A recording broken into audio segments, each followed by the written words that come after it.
Terima kasih pemirsa, Anda masih bersama kami di Halo Indonesia. Kita akan melanjutkan perbincangan mengenai pembelajaran tatap muka di sekolah. Dan saat ini kami telah terhubung dengan Dr. Randus Husaifa Dadang, selaku Ketua Pengurus Besar PGRI. Selamat pagi Pak Dadang, apa kabar Pak? Selamat pagi, Alhamdulillah sehat. Baik, Pak Dadang, kita langsung aja meneruskan perbincangan yang sebelumnya terkait dengan pembelajaran tatap muka. Kalau saat ini kita melihat situasinya mungkin dilematis, Pak, di mana mungkin pendidikan saat ini terhambat karena pandemi, tapi di satu sisi Menteri Pendidikan mau membuka lagi pembelajaran tatap muka di bulan Juli. Nah, ini juga menjadi sesuatu yang pro kontra nih. Mungkin para orang tua ada yang setuju, ada yang tidak setuju karena nanti takut mungkin anaknya akan terpapar COVID-19 saat mengikuti pembelajaran tatap muka. Kalau dari Pak Dadang sendiri seperti apa melihatnya? Ya, terima kasih. Assalamualaikum warahmatullahi wabarakatuh. Tentunya pertama-tama saya atas nama Pengurus Besar Persatuan Guru Republik Indonesia menyampaikan salam sehat, salam solidaritas bagi rekan-rekan saya, para guru di seluruh wilayah tanah air. Kita memang dihadapkan dengan situasi yang bukan menjadi kehendak kita, bahwa pandemi COVID-19 ini bukan hanya melanda negeri kita, tapi ini semua sudah menjadi pandemi di seluruh dunia tentunya. Oleh karena itu, tentunya kita menyikapi pandemi ini dengan secara arif dan bijaksana tentunya. Nah, kita merasakan memang setelah 1 tahun, ya, lebih kurang kita melaksanakan pembelajaran secara jarak jauh, ya, melalui daring, banyak sekali hambatan-hambatan yang dirasakan oleh rekan-rekan kita para guru di wilayah tanah air. Dan tentunya juga dari sisi orang tua juga merasakan pahit getirnya, katakanlah begitu, pandemi ini dengan proses pembelajaran anak-anak secara daring. Ya, tentunya karena ini merupakan hal baru bagi kita, tentunya menjadi hal tidak terbiasa. Ya, karena itu sebenarnya ada hikmah di balik pandemi ini, bahwa hikmahnya adalah kita membiasakan diri menggunakan teknologi, itu yang pertama. Ya, namun demikian tentunya hambatan-hambatan menggunakan teknologi itu perlu kita carikan solusi. Ya, bagaimana tentunya. Nah, menyangkut dengan akan diberlakukannya pembelajaran tatap muka, sebenarnya ada beberapa daerah, beberapa wilayah, dan beberapa satuan pendidikan sudah mencoba memulai untuk melaksanakan pembelajaran tatap muka ini. Ya, karena memang untuk negara kita, efektivitas pembelajaran itu masih didominasi oleh pertemuan ataupun tatap muka antara guru dan siswa, antara pendidik dan peserta didik. Nah, PGRI menyikapi hal ini tentunya menyambut baik hal ini, asal pembelajaran tatap muka itu dilakukan dengan persiapan yang matang. Dengan kehati-hatian, karena ini tidak sama kondisinya dengan sebelum-sebelumnya. Kita harus mengikuti secara ketat panduan-panduan protokol kesehatan yang dianjurkan oleh pemerintah.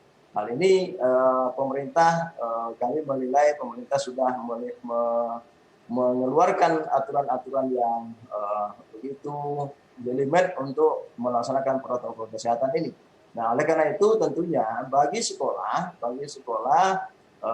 dapat melakukan pembelajaran tatap muka, namun demikian protokol kesehatan harus kita ikuti dengan seksama tentunya. Jadi memang kita menilai bahwa pembelajaran tatap muka itu penting, namun yang paling penting adalah menjaga kesehatan guru maupun siswa. Ini yang paling penting. Jadi hak belajar siswa itu nomor 1, namun hak kesehatannya lebih utama. Begitu juga dengan guru, ya, hak kesehatan guru juga lebih utama tentunya. Saya kira itu yang perlu dicermati, Mas Andri. Baik, jadi harus menjaga kesehatan guru dan murid juga ya, itu yang paling menjadi kunci utamanya. Ya.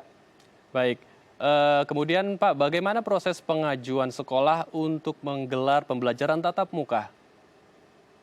Nah, seperti tadi sudah saya sampaikan di awal, bahwa Kementerian Pendidikan dan Kebudayaan melalui SKB 4 Menteri sudah memberikan kewenangan kepada pemerintah daerah ya untuk melaksanakan proses pembelajaran tatap muka. Sekarang bola di tangan pemerintah daerah. Tentunya pemerintah daerah yang akan lebih tahu kondisi daerahnya masing-masing. Misalnya di suatu tempat, di suatu daerah, ya katakanlah zona hijau dari COVID-19 ini, pembelajaran tatap muka akan dilakukan. Tentunya pemerintah daerah dengan gugus tugas COVID yang ada di daerah bekerja sama melakukan evaluasi apakah pembelajaran tatap muka sudah bisa dilakukan di daerah tersebut. Nah, di daerah-daerah pinggiran, di daerah pulau-pulau itu tidak ada masalah sebenarnya ya untuk tatap muka karena pergerakan guru, pergerakan pendidik dan tenaga kependidikan itu hanya di sekitaran daerah itu sendiri. Yang kita khawatirkan adalah di daerah perkotaan yang pergerakan orang, pergerakan peserta didik maupun pergerakan pendidiknya berada dari berbagai daerah. Ini yang paling perlu kita cermati. Jadi untuk prosedurnya tentunya sekolah dalam hal ini di bawah koordinasi dinas pendidikan di daerah masing-masing mengajukan tentunya usulan kepada pemerintah daerah akan membahas bersama gugus tugas COVID-19 karena di dalam gugus tugas itu lengkap di situ Mas. Jadi gugus tugas COVID itu sudah lengkap di situ, setiap unsur ada di sana, terutama unsur dinas kesehatannya yang penting. Nah, saya juga ingin menyampaikan bahwa di era pandemi ini, setelah kita melewati pandemi ini, walaupun kita nanti akan melaksanakan proses pembelajaran tatap muka, itu tadi sudah disampaikan dari pengalaman-pengalaman juga sudah kita baca bahwa manajemen tata kelola pendidikan itu sudah harus dirubah. Nah, kalau misalnya ini manajemennya seperti yang sudah kita sampaikan, sudah kita lihat di mana-mana, manajemen tata kelola sekolah itu sudah berubah. Dari yang dulunya rombongan belajarnya begitu banyak dalam satu rombongan belajar, hari ini maksimal dibatasi 50% saja. Jadi kalau satu rombongan belajar itu ada 30 peserta didik misalnya, yang direkomendasikan untuk tatap muka hanya separuhnya. Jadi cukup 15 siswa dengan protokol kesehatan yang ketat tentunya, menjaga jarak, ya, mengatur suhu tubuh, mencuci tangan dan sebagainya itu harus dilaksanakan secara ketat. Nah ini hal-hal seperti ini sudah ada semuanya di dalam daftar periksa atau checklist yang dikeluarkan oleh Kementerian Pendidikan dan Kebudayaan. Oleh karena itu ya sekali lagi kami dari pengurus besar PGRI menyambut baik kalau kawan-kawan akan melaksanakan proses pembelajaran tatap muka. Namun demikian kami sangat perlu mengingatkan bahwa protokol kesehatan itu sangat perlu kita ikuti dengan seksama. Saya kira itu. Baik, itu ya protokol kesehatan juga harus menjadi suatu aktivitas yang harus diterapkan di setiap sekolah agar bisa meyakinkan gitu antara guru dan murid yang berinteraksi di kelas juga aman. Nah, berbicara mengenai protokol kesehatan Pak Dadang, mungkin tenaga pendidik, guru-guru sudah ada yang menerima vaksinasi karena mereka adalah salah satu petugas gitu ya yang mempunyai pekerjaan yang sangat diperlukan gitu bagi masyarakat, yaitu memberikan ilmu kepada para murid. Lalu untuk murid-murid sendiri dengan menerapkan protokol kesehatan, apakah itu bisa menjadi barrier bagi mereka, bisa menjadi dinding yang tebal agar mereka tidak terpapar? Bagaimana tanggapan dari Pak Dadang? Ya, inilah yang menjadi dilema kita bahwa sekarang yang kita bentengi misalnya adalah gurunya. Misalnya. Nah, ini pun ya kita tentunya menyampaikan penghargaan dan terima kasih yang tinggi kepada pemerintah. Dalam hal ini Bapak Presiden Joko Widodo langsung menginstruksikan bahwa setelah ini ya guru-guru menjadi yang utama untuk mendapatkan vaksin. Kami juga dari pengurus besar PGRI kemarin juga sudah membawa beberapa orang guru. Namun demikian tentunya di daerah-daerah ini perlu kita cermati bahwa di setiap daerah itu tidak sama kondisinya saat ini. Ada daerah-daerah yang guru-gurunya sudah mendapat vaksin sekitar 20-30%. Ya. Namun demikian ada juga daerah-daerah yang guru-gurunya baru beberapa persen saja yang mendapatkan vaksin. Nah, kita juga berharap tentunya guru-guru kita mendapat vaksin untuk menjaga hidupnya. Nah, namun demikian, setelah guru-gurunya mendapatkan vaksin, apakah siswa aman dari COVID? Kan ini pertanyaan berikutnya. Ya. Karena siswa sendiri tidak divaksin, kan gitu.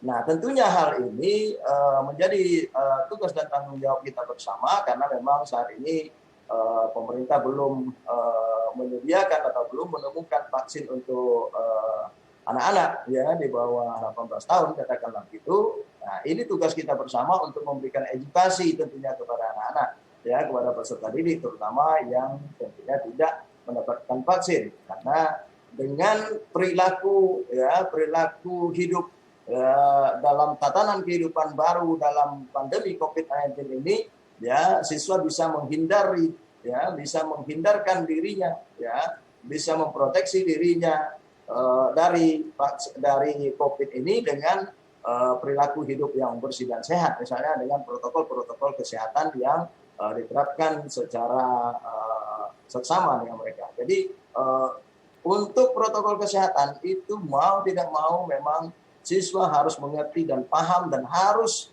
melaksanakannya dengan seksama. Jadi tidak bisa ini dianggap sepele atau dianggap remeh, bahwa harus mencuci tangan, harus menggunakan masker, tidak boleh berkerumunan dan sebagainya. Nah, itu harus dipahamkan betul kepada anak-anak. Karena benteng mereka saat ini hanya mereka ingin menjaga dirinya saja. Karena benteng vaksin hanya ada pada orang dewasa, yaitu gurunya dan orang tuanya juga. Nah, kita juga harus melihat secara seksama apakah masyarakat, ya, terutama orang tua, siswa sudah mendapatkan vaksin, kan begitu. Jadi dalam hal ini, ya, tentunya kita memahami kondisi yang dialami oleh pemerintah untuk mengatur vaksin ini sangat sulit tentunya, karena memang perlu waktu yang panjang untuk menjangkau seluruh lapisan masyarakat kita. Baik. Namun di sisi lain ya, di dunia pendidikan perlu ada edukasi ya kepada siswa dan kepada orang tua kita. Saya kira itu. Baik, itu dia ya. Jadi kita harus juga orang tua menanamkan sikap menerapkan protokol kesehatan agar bisa menjadi budaya baru ya bagi anak-anak yang harus diterapkan dalam daily life atau keaktivitasan mereka sehari-hari. Terima kasih Pak Dadang untuk waktunya telah berbagi bersama kami di Halo Indonesia. Tetap jaga kesehatan dan selamat kembali beraktivitas, Pak Dadang. Terima kasih. Wassalamualaikum warahmatullahi wabarakatuh. Waalaikumsalam. Baik pemirsa, usai jeda kami akan menghadirkan informasi menarik dan inspiratif lainnya. Untuk itu tetaplah bersama kami di Halo Indonesia.